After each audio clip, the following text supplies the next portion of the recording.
2 Samuel, chapitre 18. David passa en revue le peuple qui était avec lui, et il établit sur eux des chefs de milliers et des chefs de centaines.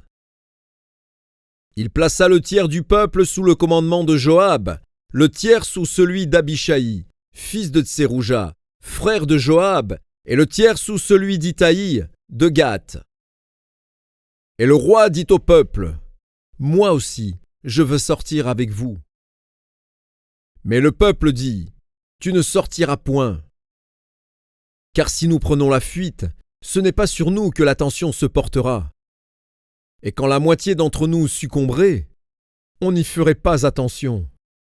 Mais toi, tu es comme 10 000 de nous, et maintenant il vaut mieux que de la ville tu puisses venir à notre secours. » Le roi leur répondit, « Je ferai ce qui vous paraît bon. » Et le roi se tint à côté de la porte, pendant que tout le peuple sortait par centaines et par milliers. Le roi donna cet ordre à Joab, à Abishaï et à Itaï. « Par égard pour moi, doucement avec le jeune Absalom. » Et tout le peuple entendit l'ordre du roi à tous les chefs au sujet d'Absalom. Le peuple sortit dans les champs à la rencontre d'Israël, et la bataille eut lieu dans la forêt d'Éphraïm. Là, le peuple d'Israël fut battu par les serviteurs de David, et il y eut en ce jour une grande défaite de 20 000 hommes. Le combat s'étendit sur toute la contrée, et la forêt dévora plus de peuple ce jour-là que l'épée n'en dévora. Absalom se trouva en présence des gens de David. Il était monté sur un mulet. Le mulet pénétra sous les branches entrelacées d'un grand térébinthe, et la tête d'Absalom fut prise au térébinthe. Il demeura suspendu entre le ciel et la terre, et le mulet qui était sous lui passa outre. Un homme ayant vu cela vint dire à Joab, « Voici, j'ai vu Absalom suspendu à un térébinthe. » Et Joab dit à l'homme qui lui apporta cette nouvelle, « Tu l'as vu, pourquoi donc ne l'as-tu pas abattu sur place?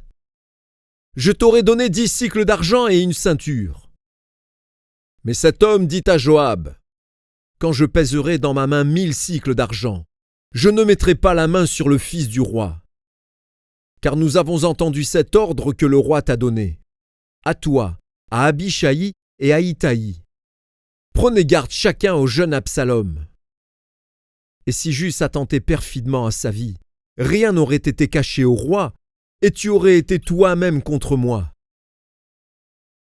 Joab dit, « Je ne m'arrêterai pas auprès de toi. » Et il prit en main 3 javelots, et les enfonça dans le cœur d'Absalom encore plein de vie au milieu du térébinthe. 10 jeunes gens, qui portaient les armes de Joab, entourèrent Absalom, le frappèrent et le firent mourir. Joab fit sonner de la trompette, et le peuple revint, cessant ainsi de poursuivre Israël, parce que Joab l'en empêcha.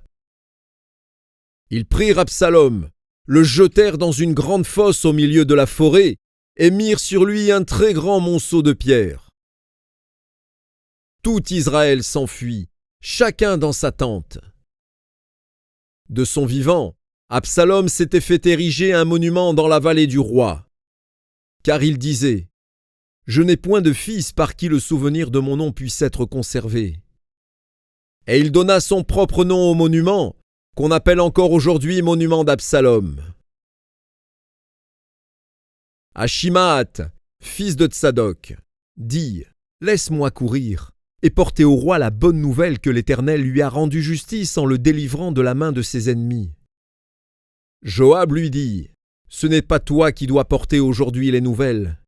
Tu les porteras un autre jour, mais non aujourd'hui, puisque le fils du roi est mort. » Et Joab dit à Coushi, « Va et annonce au roi ce que tu as vu. » Coushi se prosterna devant Joab et courut. Achimaat, fils de Tsadok, dit encore à Joab, « Quoi qu'il arrive, laisse-moi courir après Coushi. » Et Joab dit, « Pourquoi veux-tu courir, mon fils? Ce n'est pas un message qui te sera profitable. Quoi qu'il arrive, je veux courir, reprit Achimaat. Et Joab lui dit, cours. Achimaat courut par le chemin de la plaine, et il devança Coushi. David était assis entre les deux portes. La sentinelle alla sur le toit de la porte vers la muraille. Elle leva les yeux et regarda. Et voici, un homme courait tout seul. La sentinelle cria et avertit le roi.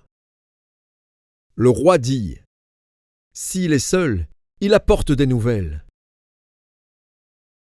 Et cet homme arrivait toujours plus près. La sentinelle vit un autre homme qui courait. Elle cria au portier, « Voici un homme qui court tout seul. » Le roi dit, « Il apporte aussi des nouvelles. » La sentinelle dit, « La manière de courir du premier me paraît celle d'Achimaat, fils de Tsadok. » Et le roi dit, « C'est un homme de bien, et il apporte de bonnes nouvelles. » Achimaat cria, et il dit au roi, « Tout va bien. » Il se prosterna devant le roi la face contre terre, et dit, « Béni soit l'Éternel, ton Dieu, qui a livré les hommes qui levaient la main contre le roi mon seigneur. » Le roi dit, « Le jeune Absalom est-il en bonne santé ?» Achimaat répondit, « J'ai aperçu un grand tumulte au moment où Joab envoya le serviteur du roi et moi ton serviteur, mais je ne sais ce que c'était. » Et le roi dit, « Mets-toi là de côté. » Et Achimaat se tint de côté. Aussitôt arriva Coushi, et il dit, « Que le roi mon seigneur apprenne la bonne nouvelle. Aujourd'hui l'Éternel t'a rendu justice en te délivrant de la main de tous ceux qui s'élevaient contre toi. » Le roi dit à Coushi, « Le jeune homme Absalom est-il en bonne santé ?» Coushi répondit, « Qu'il soit comme ce jeune homme, les ennemis du roi mon seigneur et tous ceux qui s'élèvent contre toi pour te faire du mal. » Alors le roi, saisi d'émotion, monta dans la chambre au-dessus de la porte et pleura. Il disait en marchant, « Mon fils Absalom, mon fils Absalom! Que ne suis-je mort à ta place? Absalom, mon fils, mon fils !»